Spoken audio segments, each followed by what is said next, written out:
మహాభారతం బకాసుర వధ. తమకు ఆశ్రయం ఇచ్చిన బ్రాహ్మణుడి కుటుంబం వారు ఎందుకు ఏడుస్తున్నారో తెలుసుకుందామని కుంతీదేవి వచ్చినాక బ్రాహ్మణుడు దుఃఖంతో ఇలా విలపించసాగాడు. ఈ ప్రపంచంలో భార్యాబిడ్డలతో సుఖంగా జీవించే మార్గం లేదు కదా. ఈ దిక్కుమాలిన ఊరు వదిలిపోదామని నా భార్యతో ఏనాడో అన్నాను. తాను ఇక్కడే పుట్టానని, ఇక్కడే పెరిగానని, తన కన్నవారికి దూరంగా పోలేనని అన్నది. వాళ్ళ ఏనాడో చనిపోయారు.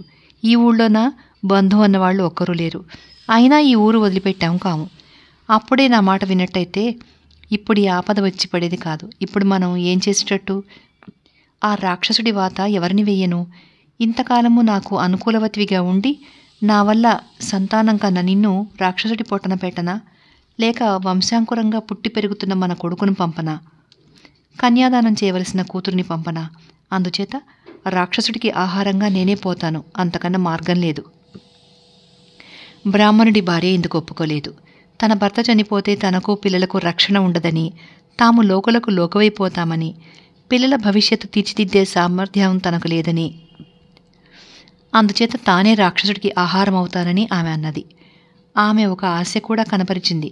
అదేమిటంటే తాను ఆహారంగా వెళితే స్త్రీ హత్యకు జంకి రాక్షసుడు తనని విడిచిపుచ్చవచ్చునని. ఈ మాట విన్న బ్రాహ్మడు ఏడవనారంభించాడు. ఇద్దరూ పెద్ద పెట్టున ఏడుస్తున్నారు. వాళ్ళని చూసి కూతురు, మీరిద్దరూ ఎందుకు వృధాగా ఏడుస్తారు? రాక్షసుడికి నన్ను ఆహారంగా పంపేయండి. నేను అలాగూ ఎప్పటికైనా మీకు దూరంగా వెళ్ళేదాన్నే కదా. అందుచేత నన్ను పంపేస్తే మీకు కలిగే నష్టమేమీ లేదు. పైపెచ్చు మీకు ప్రమాదం తప్పిపోతుంది అన్నది. అప్పుడు 5 ఏళ్ల వయసు గల కుర్రవాడు చిన్న పుల్ల తీసుకుని అటూ ఇటూ ఉత్సాహంగా తిరుగుతూ వచ్చి రాని మాటలతో, ఆ రాక్షసుణ్ణి నేను చంపేస్తానుగా, ఎడవకండి అన్నాడు. వాడి మాటలకు పెద్దవాళ్ళు అంత దుఃఖంలోనూ నవ్వారు. ఇదంతా వింటున్న కుంతి వారికి మరింత దగ్గరగా వచ్చి బ్రాహ్మణుడితో, అయ్యా, మీకు ఇప్పుడు వచ్చిన ఆపదేమిటి? నాకు వివరంగా చెప్పినట్లయితే చేయదగిన సహాయం చేస్తాను అన్నది. దానికి బ్రాహ్మణుడు కుంతితో, అమ్మా, మీ మంచితనం కొద్దీ మీరు అలా అన్నారు, కానీ మాకు వచ్చిన విపత్తు మానవమాత్రులు తీర్చేది కాదు. ఈ నగరానికి సమీపంలో బకుడు అనే నరభక్షకుడొకడున్నాడు. వాడు రోజు నరమాంసం తింటూ మదించి ఉన్నాడు. ఈ ఊరికి వాడు రక్షకుడుగా ఉంటున్నందుకు గాను ఊరి వాళ్ళు రోజుకొక ఇంటి వంతున ఆ రాక్షసుడికి 20 బారువల అన్నము, 2 ఎనుబోతులు, 1 మనిషిని పంపాలి. ఎవరన్నా అలా చేయని రోజున ఆ రాక్షసుడు ఊరి మీద పడి ప్రజలను చెండుకు తింటాడు. ఈ దేశపు రాజు వేత్రకీయ గృహం అనే చోట ఉంటున్నాడు. ఈ రాక్షసుడి బెడద నుంచి ప్రజలను కాపాడే ప్రయత్నం ఏది ఆయన చెయ్యడు. ఆయన అసమర్థుడు. అసమర్థుడి పాలనలో ఉన్న మాకు రోజు ఈ ఆపద ఉంటూనే ఉంది. ఇవాళ మా ఇంటి వంతు వచ్చింది. మాకే రాజాశ్రయం ఉండి ధనవంతులమై ఉంటే ఎవడినన్నా మనిషిని కొని వాడిని రాక్షసుడికి ఆహారంగా పంపి ఉందుము.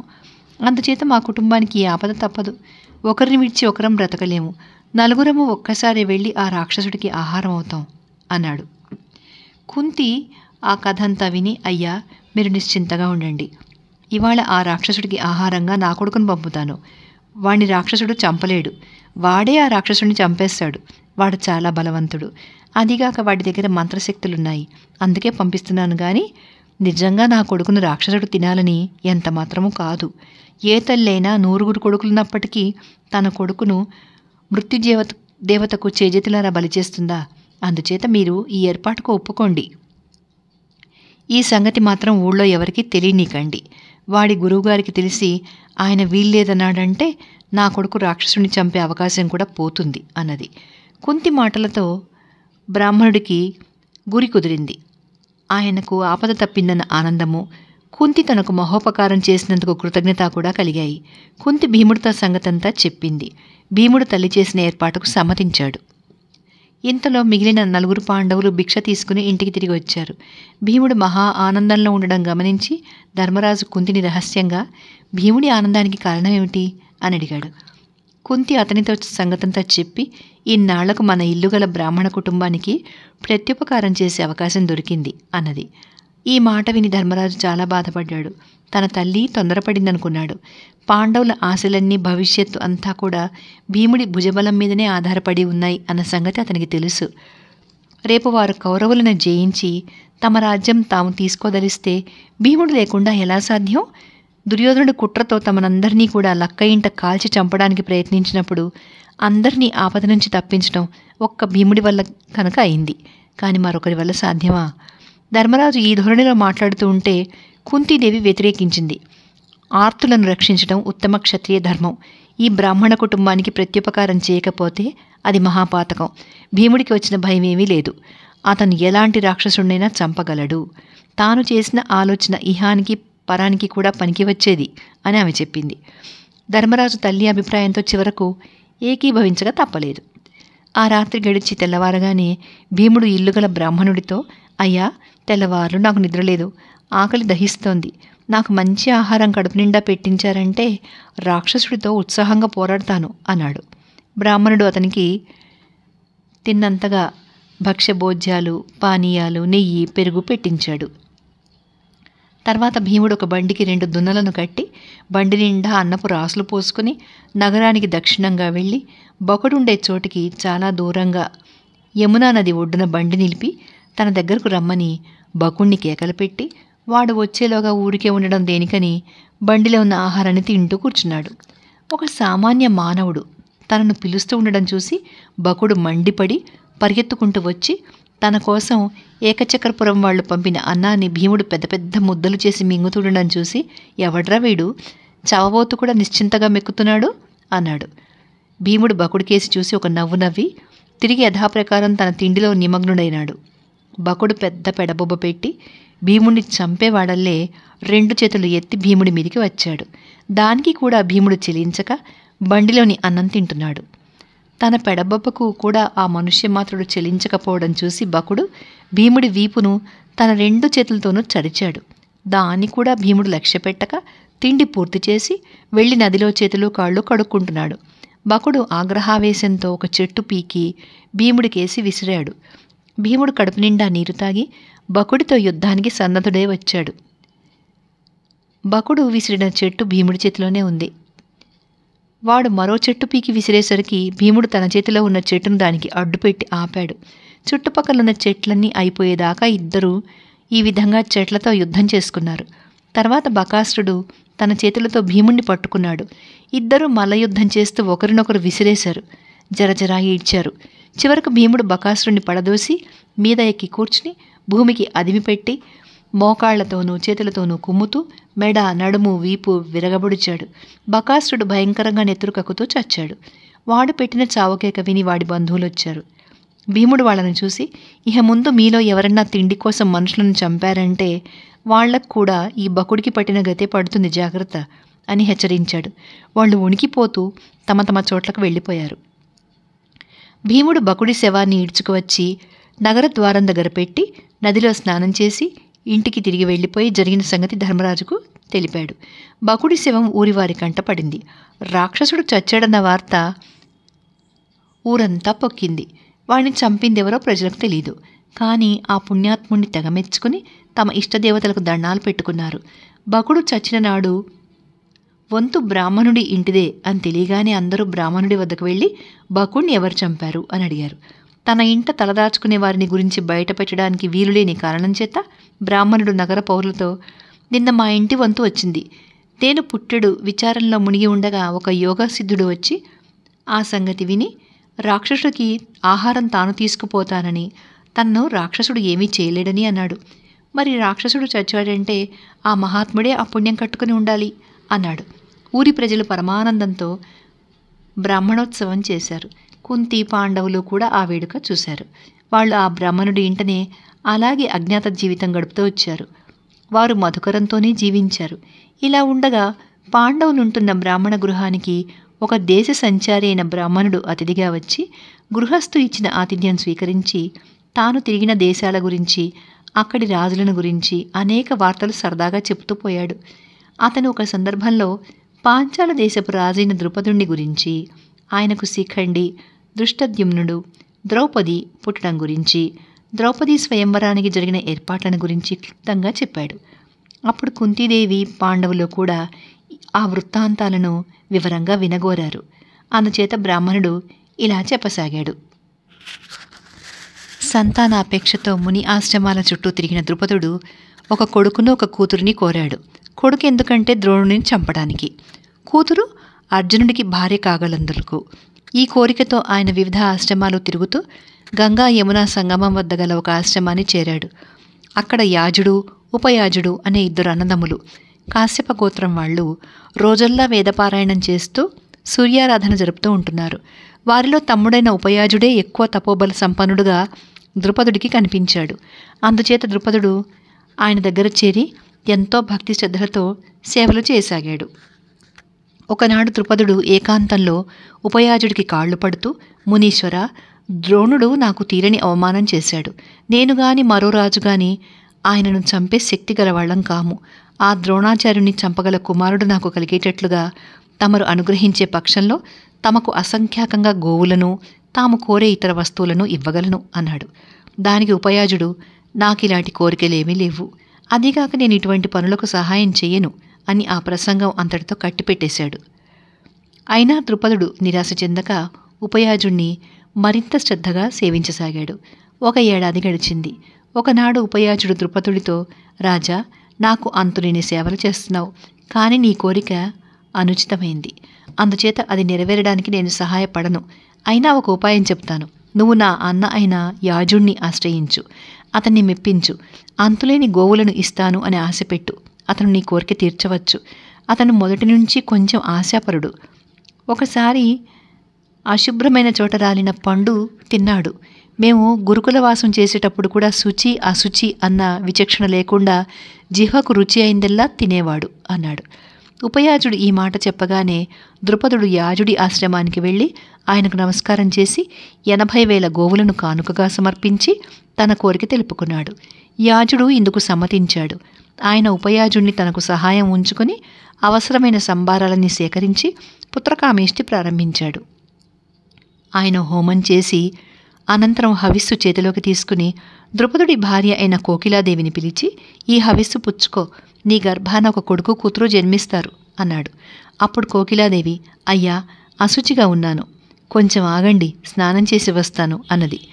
నేను నా తమ్ముడు కలిసి తయారు చేసిన హవిస్సు నీ కోరిక తీర్చకపోతుందా? వస్తేరా, లేకపోతే మానే అంటూ యాజుడు హవిస్సును అగ్నిలో వేశాడు. ఆ అగ్నిగుండంలో నుంచి ఒక యోధుడు ఒక చేత కత్తి ఒక చేత విల్లు ధరించి నెత్తిన మణిమయమైన కిరీటంతో సహా రథారూఢుడై వెలువడి సింహనాదం చేస్తూ ఎటో వెళ్ళిపోయాడు. తర్వాత ఆ అగ్నికుండం నుంచే ఒక తేజస్విని అయిన స్త్రీ పుట్టింది. ఈ విధంగా ద్రుపదుడు ఒక కొడుకును కూతుర్ని పొందినవాడైనాడు. పాంచాలులందరూ పరమానంద భరితులైనారు. ఇంతలో కోకిలాదేవి స్నానం చేసి వచ్చి అగ్నికుండంలో పుట్టిన బిడ్డలిద్దరికీ తాను తల్లి అయ్యేటట్టుగా యాజుడి వద్ద ఉపయాజుడి వద్ద వరం పొందింది. బ్రాహ్మణులు ద్రుపదుడి కొడుకుకు దృష్టద్యుమ్నుడు అని, కూతురు నల్లనిది కావడం చేత కృష్ణ అని పేర్లు పెట్టారు. ద్రుపదుడు యాజుడికి అంతులేని గోవులను, బ్రాహ్మణులకు అంతులేని ధనాన్ని ఇచ్చి కాంపిల్య నగరానికి తిరిగి వచ్చాడు. కొంతకాలమైనాక ద్రుపదుడు దృష్టద్యుమ్నుణ్ణి ద్రోణుడి వద్ద అస్త్ర విద్యాభ్యాసం కోసం పంపాడు. విద్య నేర్పనంటే తనకు అపకీర్తి వస్తుందని ద్రోణుడు ఆ కుర్రాడికి విలువిద్యలన్నీ నేర్పాడు. ద్రుపదుడి కూతురు ద్రౌపది వివాహయోగ్యురాలైంది. ఆమెను అర్జునుడికి ఇచ్చి చేద్దామని మొదటినుంచి ద్రుపదుడి ఉద్దేశం. అయితే పాండవులు లక్క ఇంట కాలిపోయారు అనే వార్త తెలిసింది. ద్రుపదుడు హతాశుడై తన బంధుమిత్ర మంత్రి పురోహితులను సమావేశపరిచి కర్తవ్యం గురించి వారి సలహా అడిగాడు. అప్పుడు ద్రుపదుడికి ఆప్తుడైన పురోహితుడొకడు, మహారాజా, పాండవులకు అపాయం జరిగిందని తోచదు. అనేక శకునాలను బట్టి వారు సుఖంగానే ఉన్నట్టు కనబడుతుంది. నీకెందుకు? నువ్వు స్వయంవరం ప్రకటించు, వారు తప్పక వస్తారు. రాజకన్యలకు స్వయంవరం పరిపాటే కదా అన్నాడు. 3.5 మాసాల అవతల స్వయంవరానికి ముహూర్తం ఏర్పాటైంది. ఎక్కువ పెట్టడానికి ఒకంతట సాధ్యం కాని విల్లు ఒకటి సిద్ధం చేయబడింది. ఒకచోట ఆకాశాన తిరిగే బంగారు మత్స్యంత్రం అమర్చబడింది.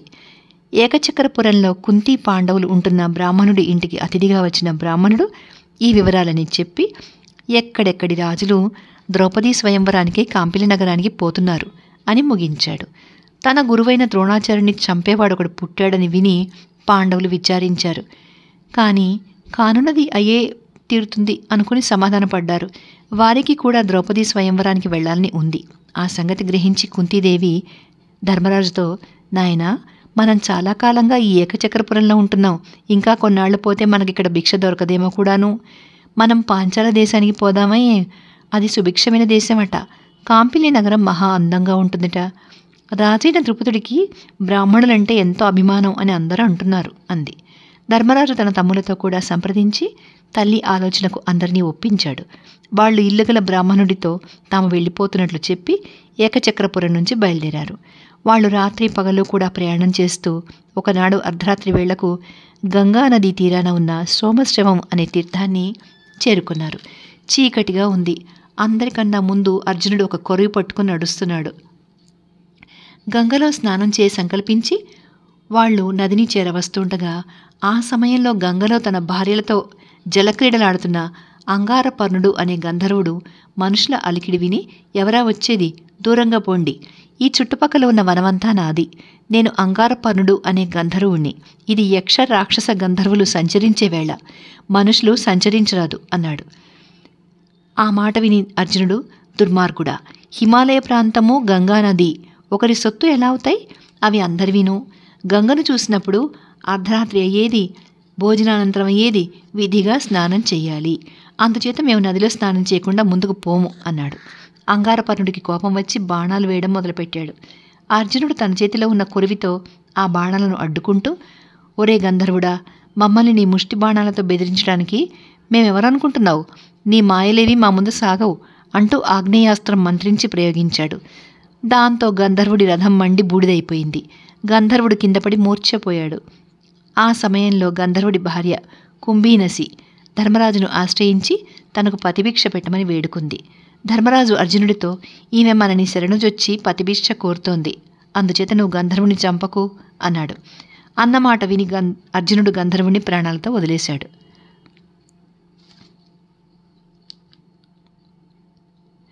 గంధర్వుడు అర్జునుడితో, నీతో ఓడిపోయాను కనుక నేను అంగారపర్ణుడు అనే పేరు వదిలేస్తాను.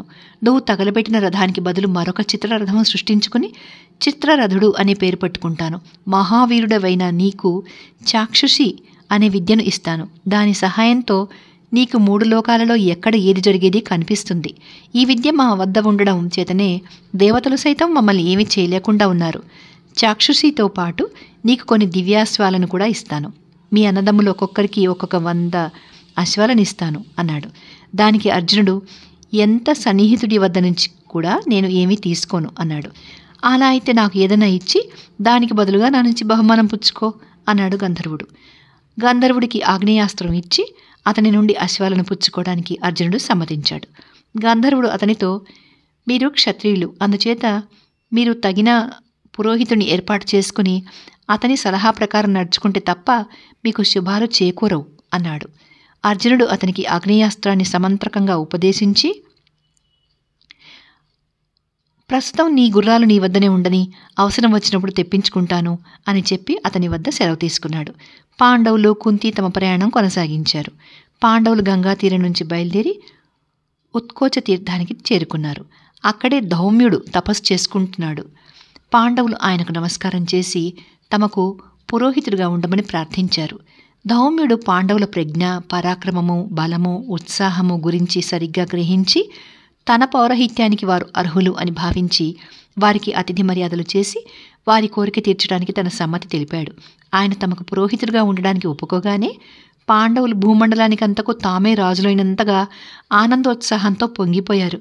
అదే సమయంలో కొందరు ద్రౌపదీ స్వయంవరం చూడ్డానికి కాంపిలి నగరానికి పోతూ ధౌమ్యుడుండే ఆశ్రమానికి వచ్చారు.